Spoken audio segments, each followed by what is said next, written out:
When we speak about the reasons why life after the age of 80 quietly fades away, the first and foremost is the loss of micro-social interactions. These are the delicate, almost invisible contacts that throughout life have sustained our sense of being alive in the world. A greeting from the postman, a brief conversation with a shopkeeper, a smile to a passerby, all these are like tiny rays of light piercing the everyday routine. These encounters may have seemed trivial, but it was precisely them that silently nourished our mind, heart, and spirit, helping us feel needed and connected to those around us. And as we age, this living fabric of communication begins to unravel. People go out less often, weather conditions become a formidable obstacle, strength wanes, and the outside world begins to seem alien. Familiar routes disappear, neighbors move away or pass on, and children, grandchildren, and old friends are often absorbed by their own concerns. Gradually, these tiny social anchors break away, and a person is left face to face with silence. At first, it feels natural. I'm tired. I'm fine staying home. But unnoticed, as these tiny contacts vanish, the inner flame begins to dim. Psychologists and doctors increasingly observe, even the smallest amount of communication gives the body and brain a powerful stimulus for life. A simple hello to a shop assistant triggers an entire chain of reactions. Memory activates, the heart quickens its rhythm, mood improves, and the brain receives the signal that the person remains a part of the world. Without these stimuli, the nervous system begins to slow down, and the sense of loneliness and uselessness grows. Even if the person does not fully realize it, a slow, imperceptible fading occurs, easily mistaken for natural aging. That is why it is so vital to consciously preserve and reintroduce micro-social interactions into life. A small walk to the nearest park, a visit to the grocery store, a brief chat with a neighbor in the stairwell. These are not just activities, but little sources of vital energy. Even exchanging a nod or smile with a passerby tells the body, I matter. And as long as a person feels needed, feels part of the great, living human tapestry, their inner resources keep working, sustaining health, mental clarity, and warmth of heart. Small encounters are not a luxury, but a true necessity, akin to air or water. They require no great effort, but are capable of granting life energy. It is in these brief, simple interactions that an enormous force lies, a force that allows the inner light to persist even when everything around seems to fade. To preserve this light is to give oneself the right to continue living fully, joyfully, and truly. The second leading cause of the quiet fading of life after 80 is excessive caution and the loss of movement. Fear of falling, injury, or aggravating an illness begins to dictate how a person lives. It seems logical. Move less, fewer risks. But the body designed for motion does not preserve its strength through stillness. It begins to slowly wither. Muscles weaken, joints lose flexibility, coordination deteriorates. And all of this only intensifies fear and the desire to limit actions even further, trapping the person in a sad cycle. After a single unfortunate incident, whether a fall or simply severe fatigue during a walk, a person often decides, it's better if I just stay home. But with each day spent without movement, the body loses not only physical form, but also inner confidence. The body seems to forget how to walk, how to maintain balance, how to withstand the wind outside. Fewer walks mean less oxygen, fewer new impressions, fewer stimuli for the brain. And day by day, unnoticed, liveliness gives way to fatigue and apathy. It is important to understand, true self-care is not the refusal of activity, but its wise adaptation. Reliable shoes with non-slip soles, a sturdy cane, handrails in the bathroom and hallway, soft rugs on the floor. These are not signs of weakness, but wise helpers that preserve freedom. There is no need for feats. Even a short walk in the courtyard, a few steps down the hallway, simple morning stretches can become the breath of motion that prevents the body from forgetting its purpose. Fear is natural, but fully yielding to it means rejecting life itself. Every movement, every step, even the most cautious, becomes an act of loyalty to oneself, an act of love toward one's body. And the more often a person grants themselves this motion, the stronger their vitality becomes, and the more clearly the mind perceives the world.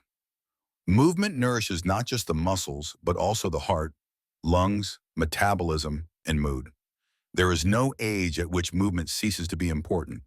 Even bedridden patients are advised by doctors to engage in minimal physical activity, gentle exercises, breathing practices, all the more reason to seek ways to stay active at every stage of life. It is not about achievements or records. It is about respect for oneself. A body that is given a chance to move responds with gratitude, better sleep, clearer thinking, lightness in the heart. Even a small amount of daily activity becomes a quiet but crucial affirmation that life goes on. The third significant reason why life after 80 can quietly fade is the disruption of biological rhythms due to improper lighting. The human body is designed with special internal clocks, circadian rhythms. They regulate everything: energy levels, mood, immune system function, sleep quality, even memory and attention. But with age, these internal clocks become particularly vulnerable. The slightest disturbances in the light-dark cycle can disrupt the body's fine-tuned balance, leading to weakness, forgetfulness, and general apathy. When a person stops receiving enough natural light during the day and is instead exposed to an excess of artificial light in the evening, the body loses its bearings. The brain confuses morning with night, wakefulness with rest. As a result, a person feels chronically tired, struggles to fall asleep, often wakes during the night, and feels drowsy during the day. Without proper sleep, cell regeneration falters, the immune system weakens, and emotional well-being suffers. Anxiety appears, loneliness deepens, and the joy of everyday life fades. Very often, elderly people spend most of their day in dimly lit rooms, especially during winter. Meanwhile, in the evenings, bright lamps, televisions, and phone screens continue to stimulate the brain, preventing it from recognizing that night has fallen. All of this disrupts the natural rhythms of sleep and wakefulness. The body begins to age faster, muscles fail to recover, blood sugar regulation worsens, memory deteriorates. It may seem like normal aging, but much of it is actually the consequence of improper interaction with light. The situation can be corrected with simple but crucial habits. First and foremost, one should try to go for a morning walk every day, even if it is brief. Bright daylight activates the internal clocks, signaling to the body that the day has begun. If a walk is not possible, sitting by a sunny window can help. In the evening, about an hour before bedtime, lighting should be dim, televisions and phone screens turned off, allowing the eyes and brain to understand that night is approaching. Warm, soft lamplight, quiet and calming activities like reading help the body prepare for sleep. Proper lighting is not just a matter of comfort. It is a vital signal for the body, helping to maintain rhythm, vitality, and inner harmony. Respectful treatment of light is care for memory, mood, immunity, and ultimately for the quality of life itself. By supporting their biological rhythms, a person gives themselves the opportunity to remain alive, clear-minded, and full of inner strength for longer. Finally, the fourth reason why life after 80 can quietly fade is suppressed grief and the loss of a daily sense of purpose. Over time, a person loses much. Friends, spouses, siblings depart, and the familiar world changes. These losses bring pain that requires time and attention. Yet very often, the older generation was raised to believe that expressing sorrow is a sign of weakness. People withdraw into themselves, hiding their grief behind a smile or silence, denying themselves the chance to truly live through it. Inner pain, finding no release, begins to erode both body and spirit. When grief remains inside, it presses on the heart like a heavy stone. Sleep becomes restless, strength diminishes, and interest in once beloved activities fades.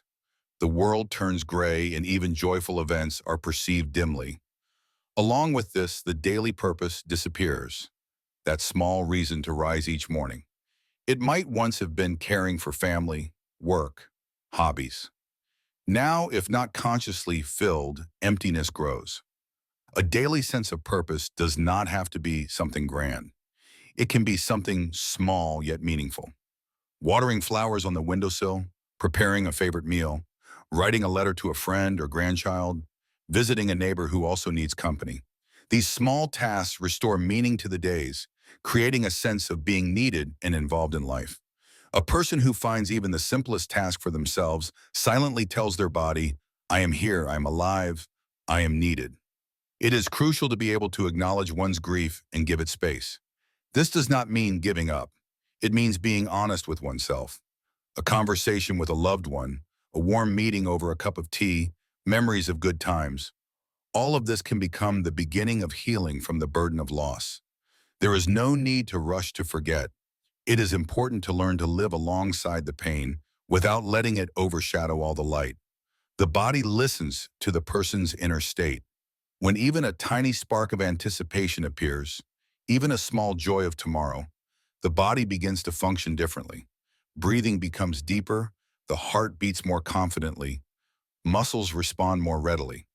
Therefore, small habits that bring joy are not trifles. They are beacons that help one not to get lost in the sea of days.